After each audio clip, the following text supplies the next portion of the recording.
Welcome to another edition of Politics and Right. My name is Egberto Willies. Today we're honored to have Charlotte Dennett. Charlotte Dennett is the Beirut-born daughter of America's first master spy in the Middle East, Daniel Dennett. She's an investigative reporter and the author of Follow the Pipeline, uncovering the mystery of the lost spy and the deadly politics of the great game for oil. Anyway, Charlotte believes her father would roll in his grave over Trump's uniquely dangerous previous Middle East policies and likely today's Biden's policies and likely tomorrow's Trump's policies. So, Charlotte, how are you doing this today? Well, in a way, I felt overwhelmed because the energy issues are becoming huge. The COP conference is going on right now in Azerbaijan, of all places, which is very much relied on since the war in Ukraine. You know, European countries are nervous about energy shortages, and ever since the invasion, there's been this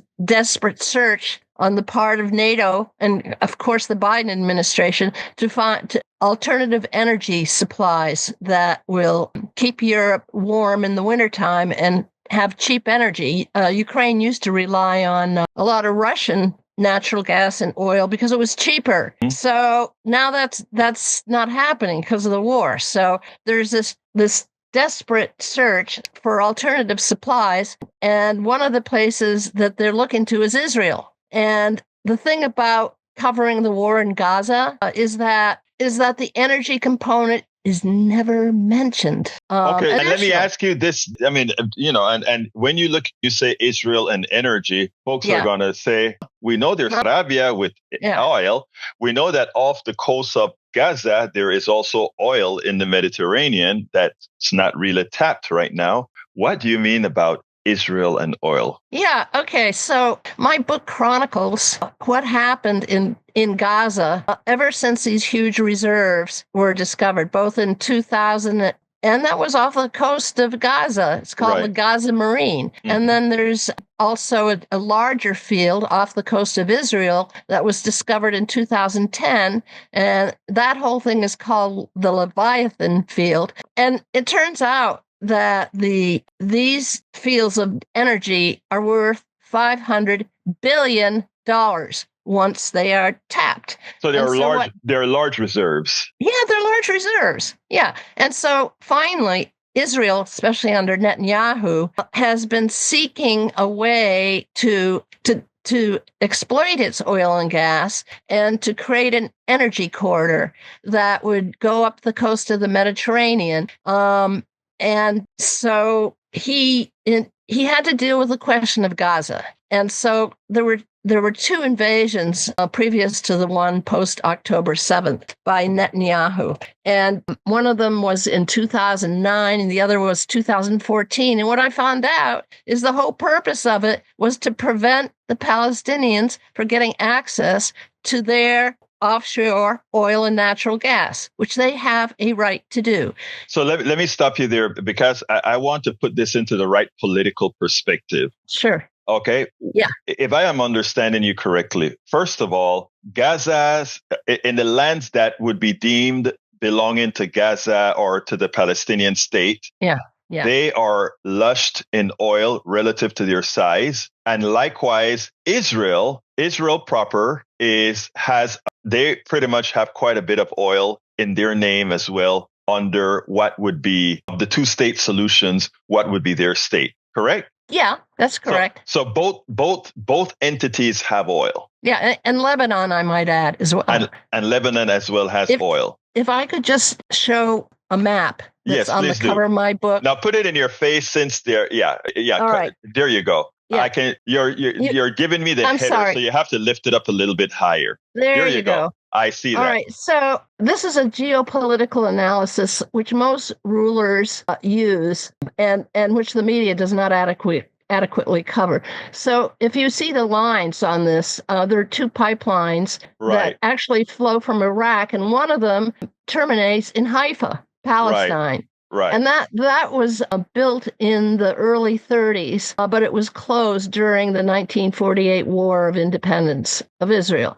Then you Right. see a dotted line there, and that was the protected route of the Trans-Arabian Pipeline, which my father was involved in investigating the security of the route. And by analyzing all the events swirling around a plane crash which killed my father, I discovered this oil connection. And I went after the CIA, did a FOIA complaint, and then sued them for his papers. And one of the most amazing documents I got, called Analysis of Work, was basically his talking about what his mission to Saudi Arabia was supposed to accomplish, and also what was his whole mission. He got recruited into the OSS, which is the predecessor to the CIA. And one of these documents says, and the redactor somehow missed it, heavily redacted document. And one of the things he said, we must control the oil at all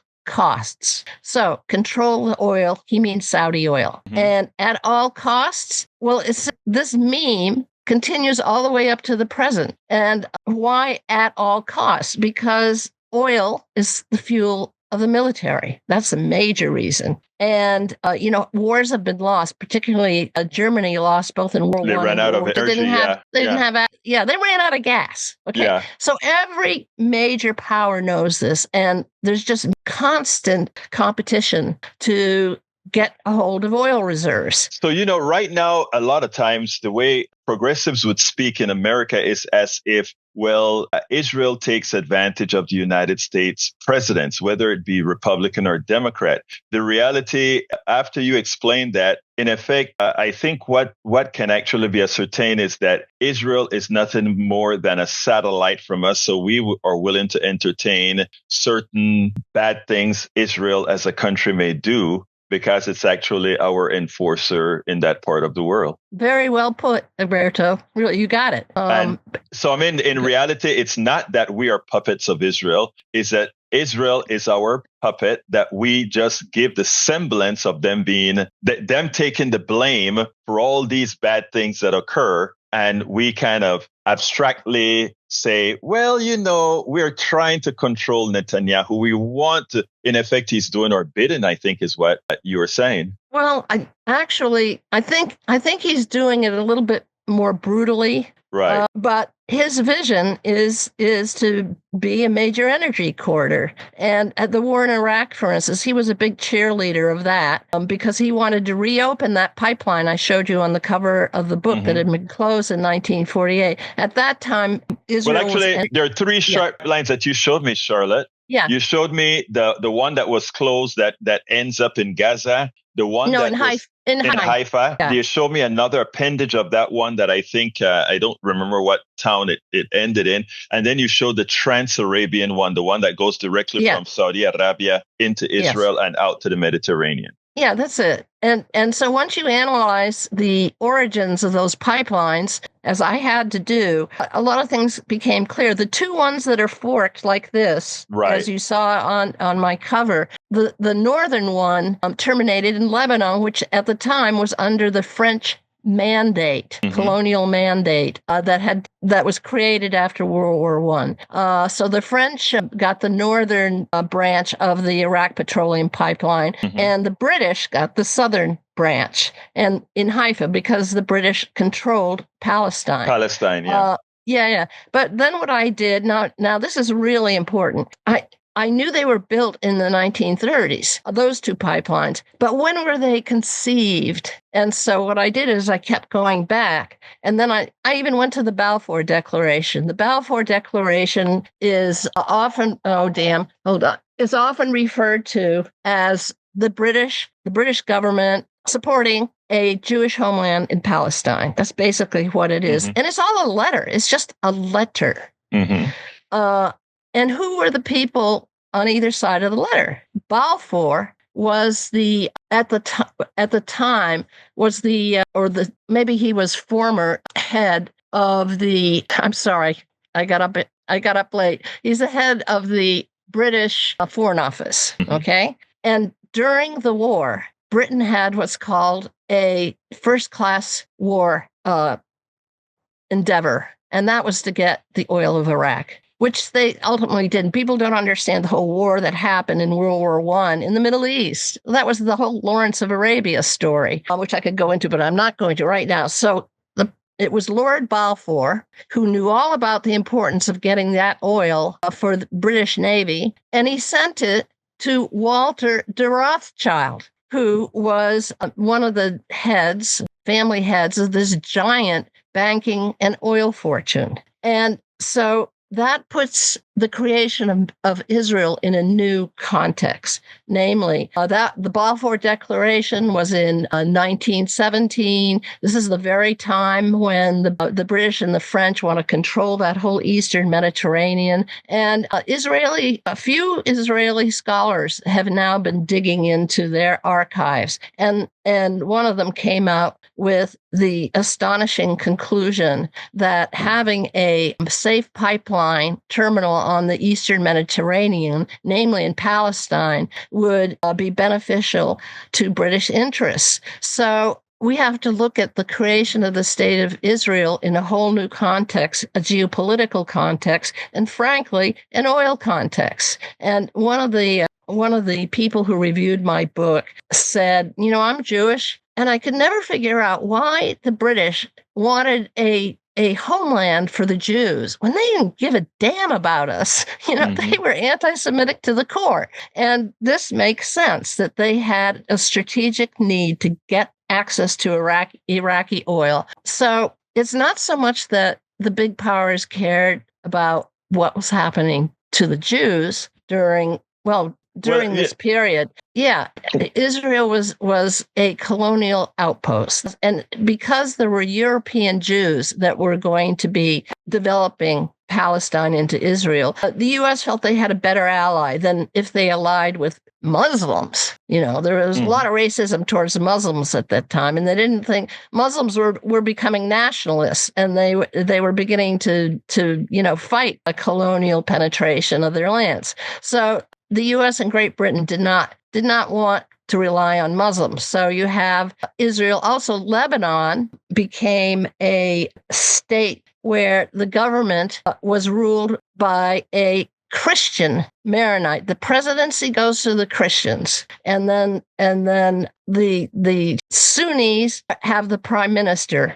and then the Shiites have the Speaker of the House. And this was an arrangement that worked for a certain period of time. Now it's all fallen apart, and Lebanon is a failed state. But getting back to this whole argument about the importance of oil and gas to the region is that it remains an unspoken issue, and it's very real. And I have a difficulty even convincing progressives who are involved in climate activism or even peacemakers. I try to tell them about the oil and gas connection, and they have a difficulty understanding it. And I don't quite understand. I know. I understand perfectly what it is, because it's all about narrative, right? And like I said earlier, the plutocrats, the oligarchs, the capitalists, they always do something. They always use smoke and mirrors, right? Yeah. If you are concentrated on always thinking about if you attack on Israel, you're anti-Semitic or you're anti-Jewish, you frame the argument in racial terms or ethnic terms so that the big picture, while you're fighting whether being against the invasion of Gaza is a racist thing or not, they are doing their bidding for whatever economic advantage they want. And it is the same thing that happens here in the United States. Why did Donald Trump get elected again? You changed the picture. You turn the picture into those foreign folks, those immigrants, those you make it about everything else than what it really is. So I mean, that's why I was so intrigued when I got the notion that you had some other perspectives as to why the war is continuing. I mean, there's a piece that I read where you spoke about this arrangement in 2023 that we had with these four nations: Saudi Arabia, the United States, States and a few other coming into a united pact, and then we get this terrorist attack. Kind of put that into context for me. Yeah, okay. Well, that's one of the things I research. There's October 7th when the Hamas raided Israel and killed a lot of people. And then there's before then. Okay. You can't understand what's happening now unless you go back in history. Right. You just can't. And so what I learned, I was trying to understand why Biden just, he'd say one thing and, condemning the violence in Gaza. And at the same time, everyone knows that the arms continue to flow. So why was that? And what I found out is he was in this pact, and the whole idea was to develop what's called the Middle East India corridor. Right. IMEC. And IMEC, yes. And it's sort of an elaboration of the Abraham Accords. That is, under Trump, the effort to get Arab nations allied with Israel, and some did. And there's been all this underground trying to strengthen the alliance. It all has to do with the development of oil and natural gas. Also, yeah. So I found out about this in this article. It's called Beneath the Barrel. And I'm saying, finally, people are getting into it and analyzing who are the top companies that are supplying Israel with their fuel. And that is, BP and ExxonMobil and the French energy company. And what they find out is that, for instance, Azerbaijan right now is the major supplier of oil to Israel. And when Azerbaijan started to attack this small Armenian enclave close to Azerbaijan, I learned that Israel was supporting them. So now, putting it in the whole picture, one of the things I learned is that this natural gas, finally getting to your question, this natural gas pipeline is envisioned. And when I looked on the map, I could see that it really followed the same, it seemed to follow the same path as the Trans-Arabian pipeline. And by the way, the Trans-Arabian pipeline is what put the United States on the map as a major power, eventually the major power. And so we come back to what my father said: we must control the oil at all costs, because that oil is turning the U.S. into, as I said, a world power, just because of the wealth of the Saudi oil. And another great article that helped me understand this came out in March 1947, March 2nd. This was like 2 weeks before the plane crash of my father. And the headline is "Pipeline for U.S. Adds to Middle East Issues." And one of the key lines in this, if I can read it: protection of that investment and the military and economic aspects of security represents inevitably one of the major prime objectives of American foreign policy in the area, which already has become a pivot of world politics and one of the main focal points of rivalry between East and West. Well, East was Saudi Arabia. East was Russia. And throughout this whole thing, Russia's been the target. They've never given up. They're always concerned about what Russia is doing. And of course, now China is getting into the picture in a very big way. That's why the title of my book refers to the deadly politics of the great game for oil. Well, that's on steroids now. And I predicted in my book that soon, because of the $500 billion worth of oil and gas off the coast, the Mediterranean coast, this was a tinderbox ready to happen. It's happening. This is what we're in now.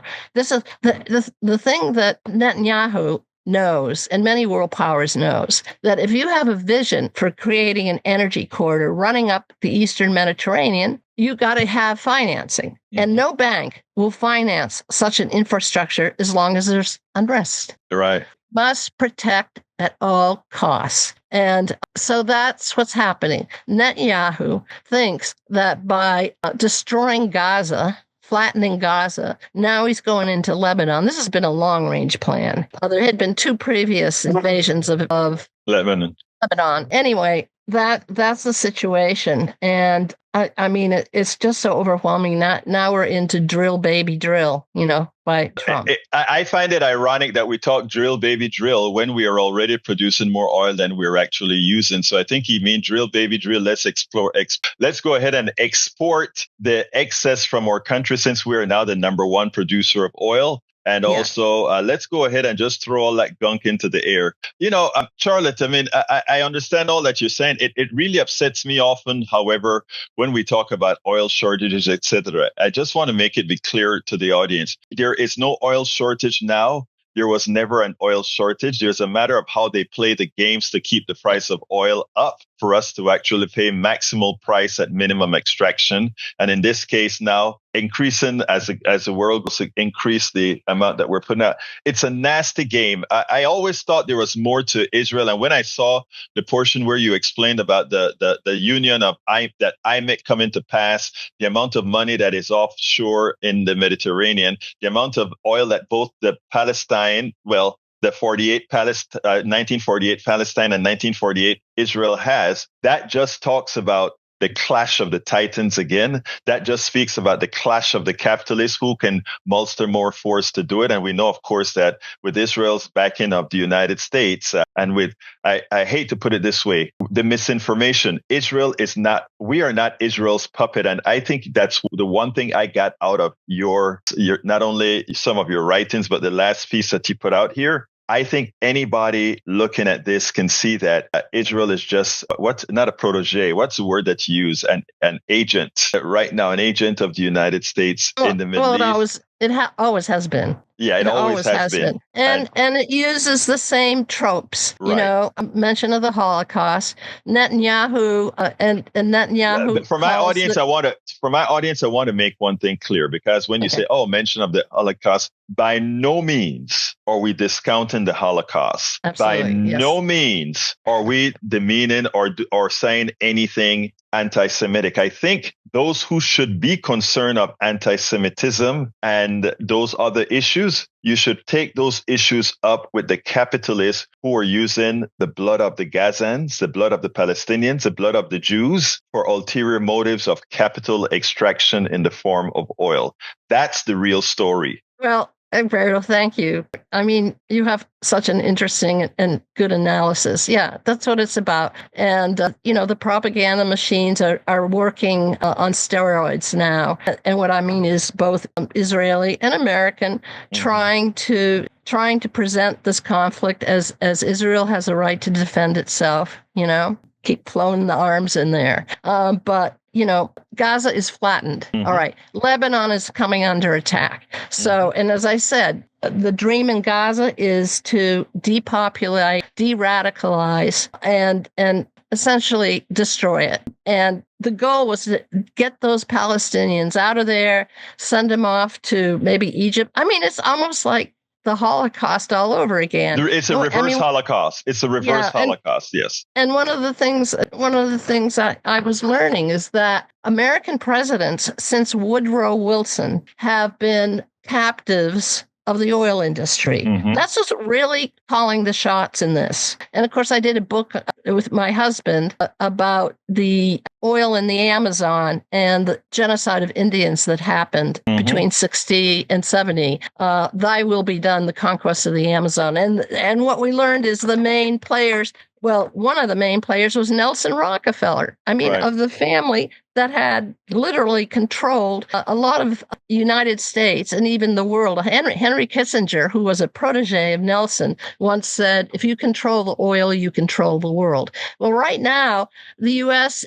did that very well, but now it's viewed as a declining power. And so you can see the other great powers going at it again. And I found even in World War II, I found out that our former allies, Britain, France, and the Soviet Union, were all vying against each other and against the U.S. to try to get the oil of Saudi Arabia, and they did not succeed. But anyway, now the U.S. is in the empire, which it most definitely is. 500 military bases around the world. No, we are an empire. We are a colonial power. Absolutely, there's no doubt. So when I say that they've been essentially held hostage to the oil companies, Wilson in World War I, he wanted to create a state of Armenia. He felt guilty about what happened to the Armenians. And it was going to encompass an area that is now known as Baku. And the fact that he wasn't able to do it because the Russians got a hold of Baku during World War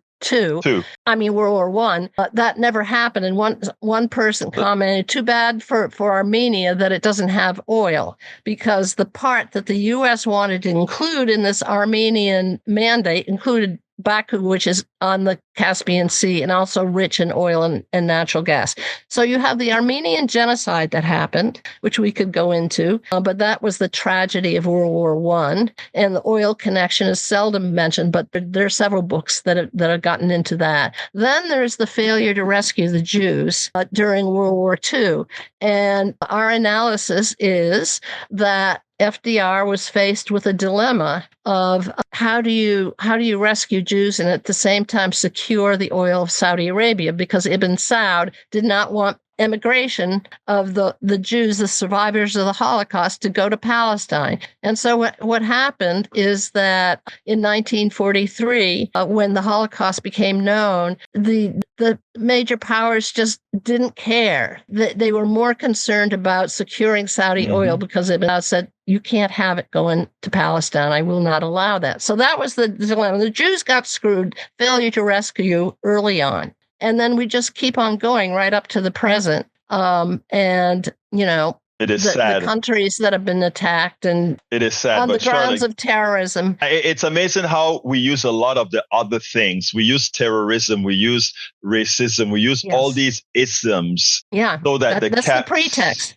The pretext is always used so that the capitalists can capitalize on the few capitalists can capitalize on that which harms most of us. Give me a closer, Charlotte. We're in very dangerous times, and everybody knows that. Now, at the COP conference that's going on right now, the activists are being arrested. Journalists are being arrested if they criticize the COP conference, if they criticize Azerbaijan. I mean, what a place to hold a conference that's supposed to be controlling and diminishing the impact, the reliance on oil and natural gas. I mean, Azerbaijan is rolling in it. So it's just when people dissent and then suddenly they're getting arrested, and journalists are getting arrested, and now what's going on the one hand, it's amazing the amount of protests finally that are happening about Israel's treatment of the Palestinians. But of course, now under Trump especially, they want to pass a bill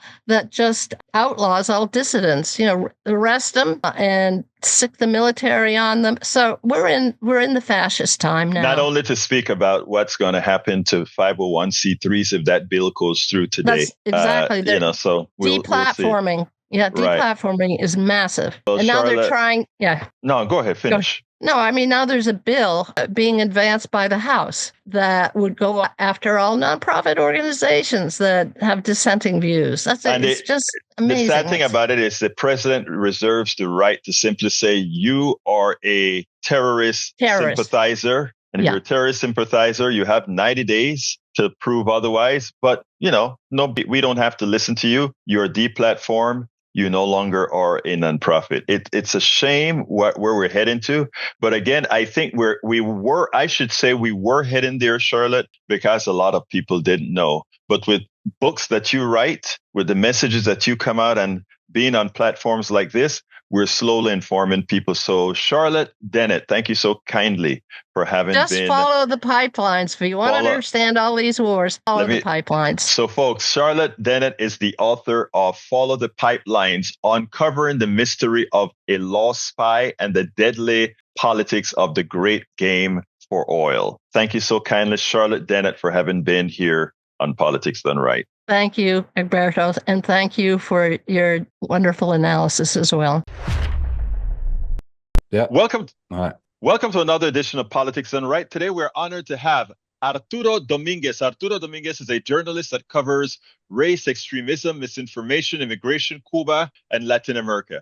He's a contributor to Latin Rebels, Unicorn Riot, Momentum, Gen, Afrosafiophile, among many other publications. He is the editor of Antagonist magazine and a leader of the group Writers and Editors of Color. Arturo Dominguez, thank you so kindly for affording me this interview. How are you doing today, my dear brother? I'm good. I'm good, man. I appreciate you having me on the show. It's been a while. Yeah, it's been a while. Well, I want to talk about the election. First of all, what's your top line on the election? I think the top line for me has to be the Hillary Clinton strategy. You know, I feel like Democrats in large part abandoned progressives, tried to court conservatives to try to make up those losses. Did a really poor job in Michigan for obvious reasons, you know, with Gaza and the Arab vote there. A lot of the same issues, you know, as to why Hillary Clinton lost, including Kamala Harris being a woman of color on top of that. So, you know, the misogynoir was there, you know, misogyny and racism,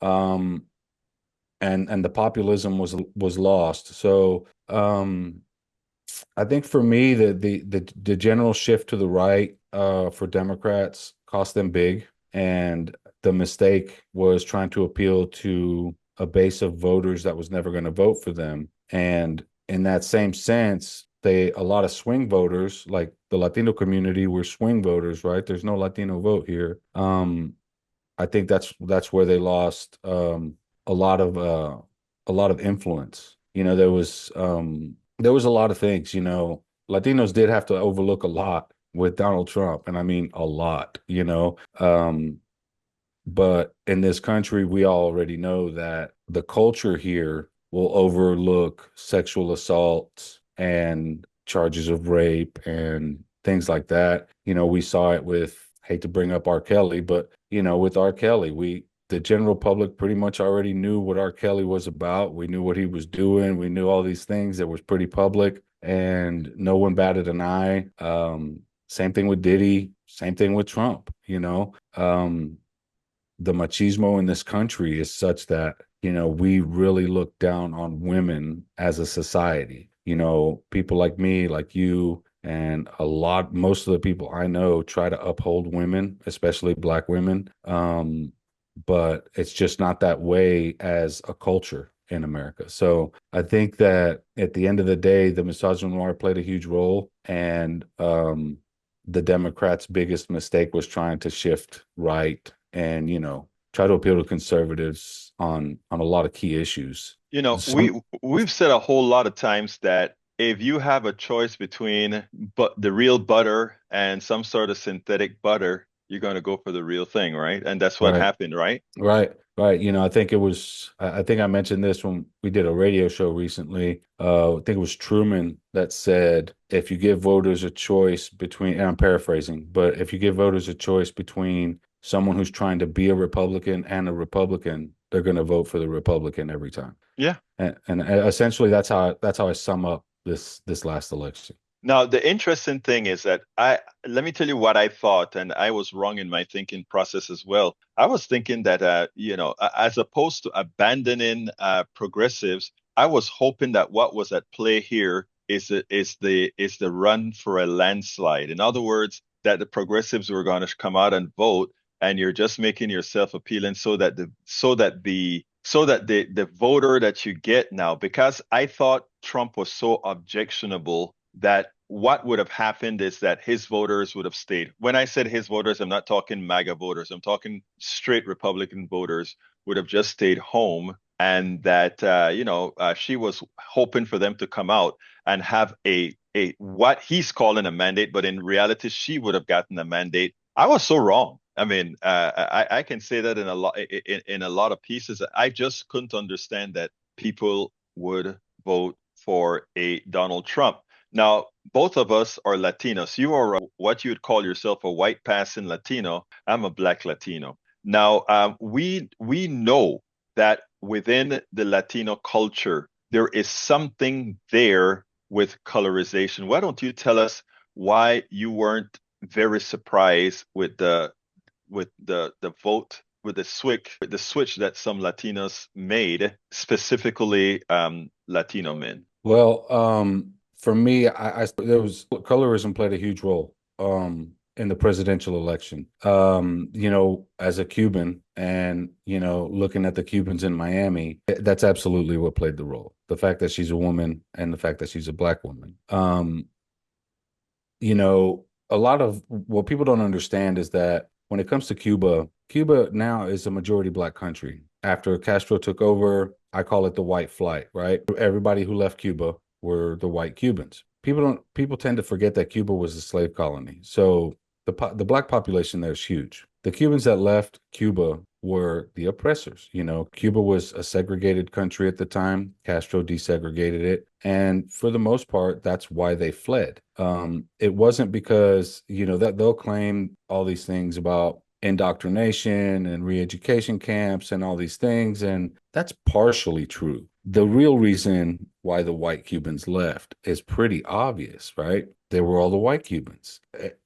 All black Cubans stayed because they were granted access to things. So when I see the Cuban vote go from Joe Biden winning Miami-Dade and Broward counties, both Cuban strongholds, to the huge shift against Harris, I don't think a lot of those Cubans voted so much for Trump as they did against Harris. And I feel like that's a shame. On that same note, we have this issue across the Latino community in general. There's only 2.6 million Cubans in this country, right? So a lot of people give us grief every time Cubans vote Republican, but we're not really swinging any elections unless they're in Florida or something like that. But when you look at the numbers of Mexicans, for example, the number of Mexicans in this country, largest population of Latinos in this country, 30 whatever million. When I was looking at the voting data, something like 11 million of them voted for Trump. They can swing an election.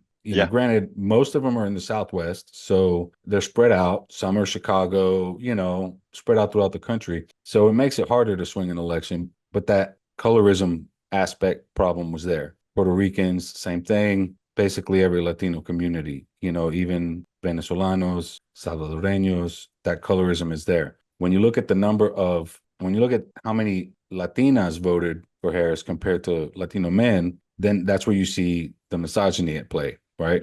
Obviously, all those women didn't hold her being a woman against her. They didn't hold her being black against her. In the Latino community, you and I both know that there's a lot more compassion from the women than there are from men. Man, the machismo in our community is just through the roof. It's ridiculous. It's ridiculous. And, as much as I try to fight that, I still, feel it sometimes as feeling the responsibility, being the breadwinner of, taking care of things, making sure things are done, all that stuff. But it's never to the point where I'm going to try to put my boot on my wife's neck or, be pushed, oppressive towards women or anything like that. So, the misogyny for Harris played a huge role in our community. But it's when you look at how many Democrats lost across the board, House seats, Senate seats, you can't blame that on misogyny. And that's where I immediately started looking into that because I've been covering the White House shifting to the right since Biden took office on immigration, on trans rights, on policing, on, criminal justice reform, all these things. What I hadn't noticed was that Democrats in general were all shifting that way. The whole platform was shifting that way. I blame Jamie Harrison for a lot of it because he essentially ran the platform for all Democrats. And I don't know if it was his idea or the, $1 billion worth of analysts that they had sitting around. You nailed numbers. it right there. Right. I mean, Jamie Harrison is just the face it's just the figurehead, the face that it's a Right. consultant class that's really running everything. As I saw a thing a few days ago where one of these guys said we have to rid ourselves of the consulting class because these are the folks that don't know anything about you, me, or anybody in the middle class, the poor class. No, they don't. They simply don't know. But yet they run everything. Kamala got $1.2 billion, Arturo. $1.2 billion. And, by the way, you're an independent journalist. You could use a few dollars. Did anybody make any effort to get you to educate your particular population to really go out there and vote their interests? No, and my audience is largely progressives or leftists because there's another confusion here. Liberals need to stop claiming they're leftists because they're not. Exactly. Liberalism in this country is conservative like, it's middle, Hmm. center right at best. And anything left of that, we're all communists or whatever, socialists or whatever. And that's also an unfair assessment. And I think that this country thinks too much along the black and white, binary lines. You're either this or that. Hmm. So, at the stage we're in now, I wasn't particularly very excited about Kamala Harris, but me, if I say anything negative about Trump, for example, every Trump supporter out there is going to call me a liberal. I'm not a liberal, Hmm. I own guns, there's a lot of things that I have in common with conservatives, but there's a few things I should say I have in common with conservatives, but I'm more of a progressive slash socialist, and I don't align myself a lot with liberalism because of we're from Latin America. We hear about neoliberalism a lot, a lot. And here we talk about neocons and neoconservatism and things, but neoliberalism is a big issue. And when you're looking at it from the perspective of having family that lives in a country that's being oppressed by partisanship, there's no line between liberalism and conservatism. When you look at foreign policy in particular, they are the same. Hmm. When it comes to presidential elections, and I tried to explain this to a lot of my Palestinian friends, that when it comes to elections, foreign policy is never a real issue. It's the both candidates are going to run on domestic policy type issues. The foreign policy is going to be the same. Hmm.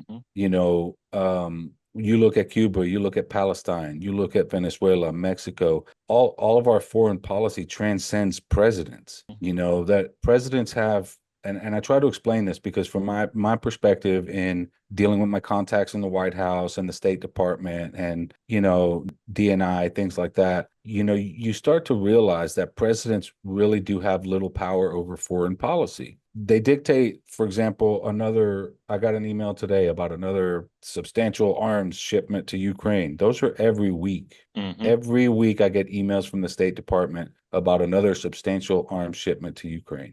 That's, to me, I get the whole point of the war, but it's a slap in the face when here I am, here you are, we're struggling to make ends meet. I'm a stroke survivor, 10 years now. In December will be 10 years. I have a lot of medical issues. I don't have health insurance.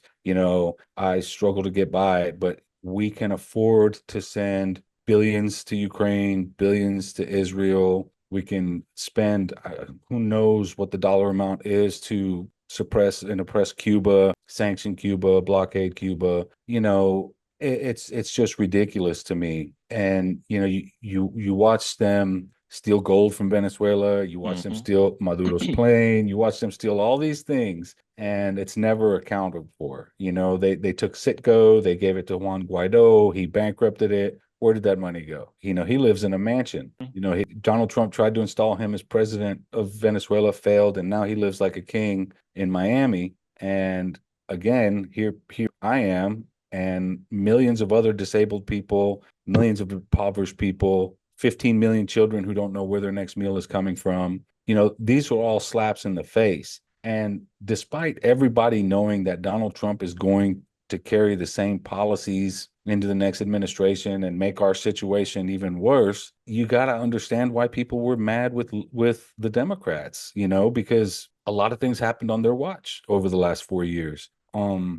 And I can see why a lot of people would want to overlook some things about Donald Trump. Well, it You know, seemed I like what they really wanted to do is stick it to the. In some right, instances, right. when we remove the misogyny and racist portion of it, because I don't want to give that a break. I think even if she were a guy, I still think she would have pulled it out, even if not as she should have. But I think it's important, and what you just said there, and that is that people knew that Donald Trump was no good and still voted for him to stick it to the Democrats. Unfortunately, in life, whenever you make those kind of decisions, the only person that gets hurt is not it's neither Kamala nor Trump, because both of them are wealthy people. They'll be just fine. They'll get their egos bruised a bit, but they'll be just fine. And she got a couple of books out of it that's going to make her a whole lot of money uh, when it's all said and done. But Arturo, specifically on the Latino issue, this movement to the right, how permanent is it? Um, I really hope it's not very permanent. However, listen to the pundits on cable news. Dana Bash recently on CNN about 2 or 3 days ago, after the neo Nazis were In parading through Ohio. Columbus, Hmm. Ohio. She said something along the lines of, "It's hard to tell which side of the aisle these guys are coming from." And I was like, "Are you kidding me? Did you just both sides neo-Nazis?" Oh Like, my God. she did the opposite of what Trump did. He said there's good people on both sides. She just said both sides are neo-Nazis. And that's driven by, people who are protesting against the genocide. Mhm. They're currently trying to equate anybody who protests against genocide as Hamas supporters, as anti-Semitic. If you question Zionism, that's anti-Semitism. And then in that, on the other side of the spectrum, you have the pundits on, that do their own analysis of the election. And they're talking about we should dump identity politics, Oh no. dump the trans issue, dump this, dump that. And the problem that I have with all that is, one, you can't, not if you want to be any different, because Trump uses identity politics. He just uses white identity politics. Hmm. Um, but they're using language from the far right. They're using far right thought. When you hear them say something like, we need to, stop pushing to allow boys and girls sports, Hmm. there are no boys and girls sports. And the trans issue is so minuscule when you consider the size of the population of trans people in this country. I'm a father to a trans adult. I raised a trans kid. To me, it's a personal issue. Hmm. And when I hear these pundits talk like that, I take it personally because they're putting my child at risk. Hmm.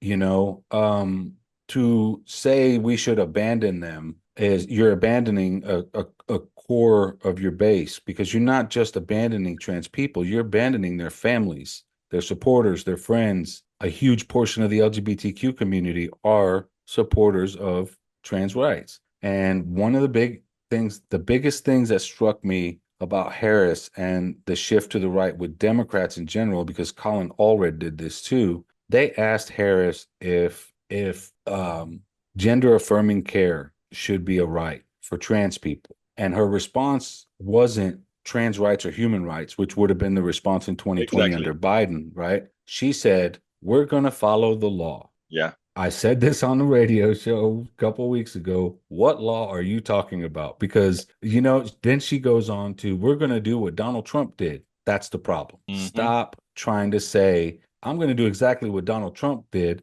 but I'm not threatening democracy." That's not enough to win, because, one, most of the country doesn't believe that Donald Trump was an actual threat to democracy. They think the guardrails in place are going to protect it. And for the most part, I sort of feel the same way. I don't know that there's nothing solid out there that shows me that he can derail democracy, that he can not, give up once his term is over. He's going to have to walk away if he doesn't die in office, right? Because I Hmm. mean, he's the oldest guy ever. So there's a lot of issues there. And then, when Ted Cruz, he was getting his butt kicked here in Texas, running the ads on immigration against Colin Allred. People were like, "Oh, but Ted, you didn't vote for the bipartisan border bill." He was polling very badly, so he dropped all the immigration ads, jumped over to the trans issue, And it and took off. Yeah. right, and he made it into this. Colin Allred supports boys playing in girls' sports, and Colin Allred is a conservative Democrat. Yeah. He supports the The bipartisan border 94, bill. 98 bill Right, right, that called terrorist, I mean, supposedly give the president free reign to call an organization terrorist and, supporting terrorists, and to remove their 501(c)(3) classification. right, Sad. Yeah. right. And he made the mistake of trying to appeal to the Christian nationalists and Christian conservatives, and like I don't know where he doesn't see the racism in Christian nationalism, but Christian nationalism is the modern day Klan, Yeah, it KKK.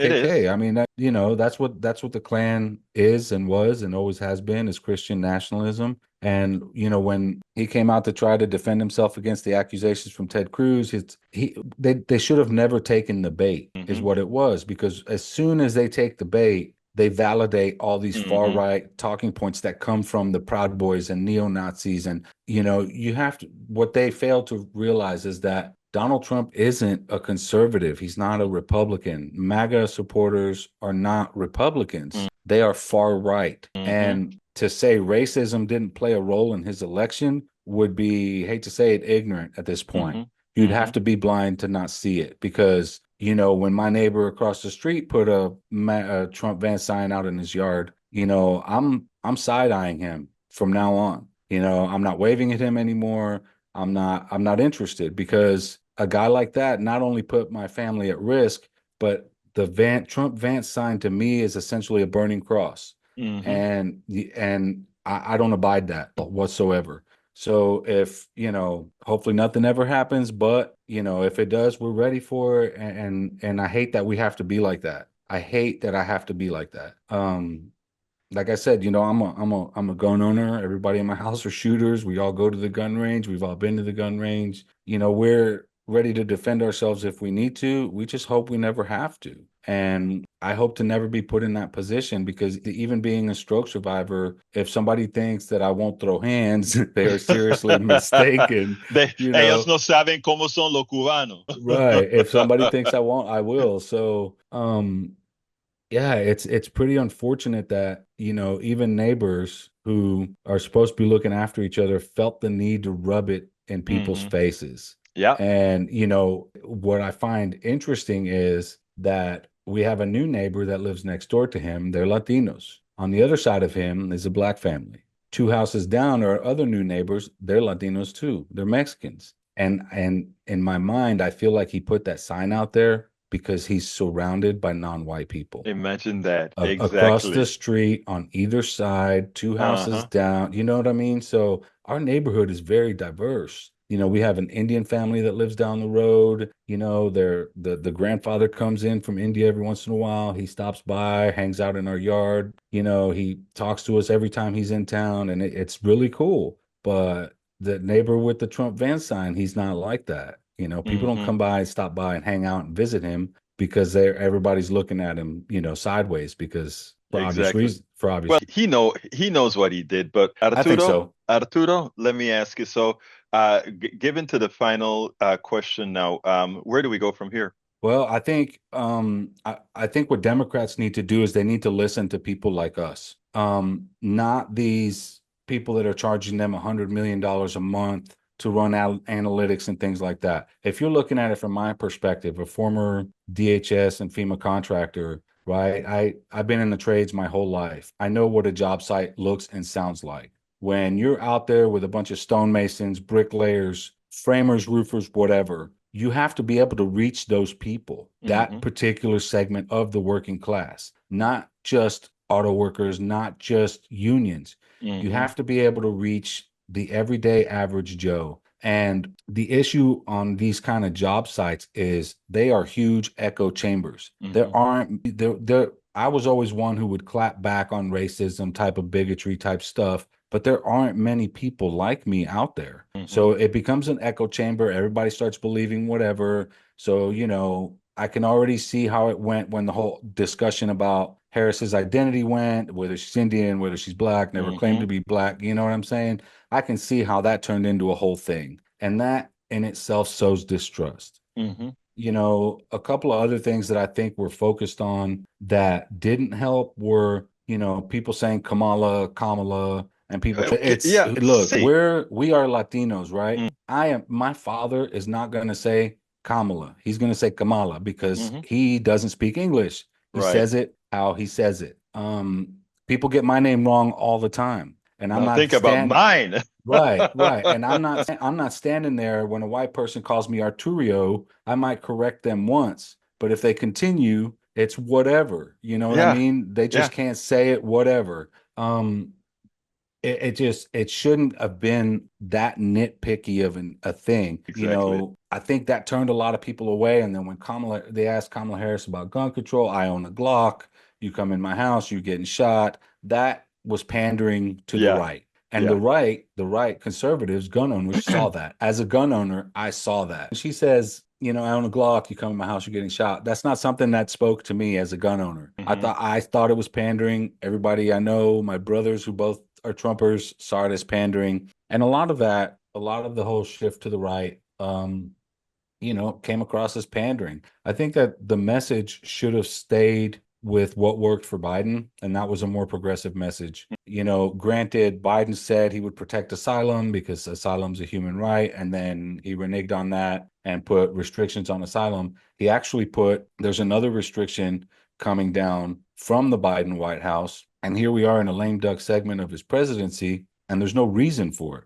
Hmm. Numbers at the border are like ridiculously low, and there's no reason to restrict asylum other than to make Donald Trump's job easier. That's one less thing he's going to have to do. So I don't understand why. And I honestly, the whole Biden presidency, I blamed his cabinet. I blamed his staff, the people around him, not the lower people, because there are some good Hmm. people that I have contact with in the Biden White House. And they actively tried to make a difference while also trying to protect their jobs. Some people, that's all they got. Hmm. They lose that job, they're in my boat. They'll be Hmm. homeless in a week. So, I have a lot of respect for a lot of people in the press office and some of the staffers that work under some of Biden's appointees. But I think guys like Blinken, and some of the other war hawks he's got in the cabinet, they just, I think they drove a lot of policy, and they were in his ear in a way that they were easily able to convince him to do things in Palestine that really worked against him. That, with policing, giving cops $35 billion during COVID, right after, he promised that there would be accountability. He didn't put any accountability measures in with that money. If you're going to give them money like that, there has to be some sort of requirement. Hmm.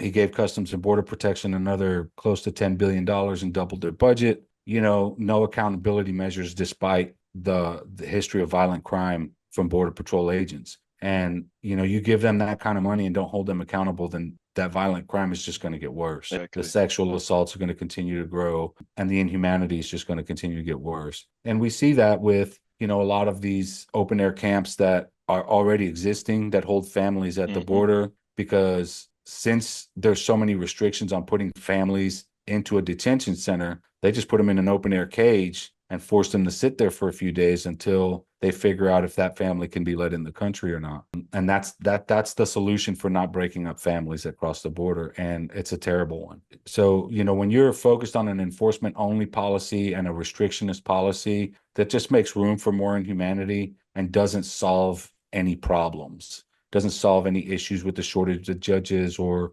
with all the problems in the immigration system, like the green card backlog, which, there are 1.3 million Indians on. Hmm. And based on the numbers we're seeing today, estimates are showing that by the time they'll qualify for a green card, they'll already be dead. Be dead. So Yeah. that's a huge problem. And no one in the Biden White House, no one in any White House since it became a problem has tried to solve that. And now we're at a point where 1.8 million people are there. 1.3 million of those are Indian tech workers Right. and hospital doctors and things like that. And that's a scary situation for them. If they lose their job, they get deported. Yeah. Well, Arturo, we have a lot. We have a whole lot that we need to get accomplished, and it's great having writers like yourself, journalists like yourself, covering it, and having an audience that we can. I don't like to say educated sound a bit condescending, but at least we're doing something that the mainstream media isn't doing. So I want to thank you for what you do, and we have to do this more often. Hey, absolutely, man. And I want to thank you for what you do. I try to listen to your show as much as possible. And when I get up early in the mornings, and my grandkids have been here for like the last 2 weeks, so wake them up, wake my son up, get them dressed, all this stuff so they can go to daycare. Hey, feed It's the a lot. dogs. Yeah, feed the dogs, take them out, all this stuff. It's chaos. It's chaos Well, till about look, nine in the morning. So you, yeah, you're doing a lot. I thank you for the interview, my brother, and we'll do this again soon. All right. absolutely, man. Thank you. We spend a lot of time deconstructing the news, trying to parse it into a form that everybody can understand. We try to find those little nitpicks where it flies above the fray, etc. If you really like these videos that we do, I want to ask a big favor. Please go ahead. Number one, subscribe to our channel, and number two, please join if you can. Thank you so kindly for watching. Keep watching. Please remember to share. We must populate the entire internet with our progressive message, a message that we know is what most Americans say that they want. So help us, please join.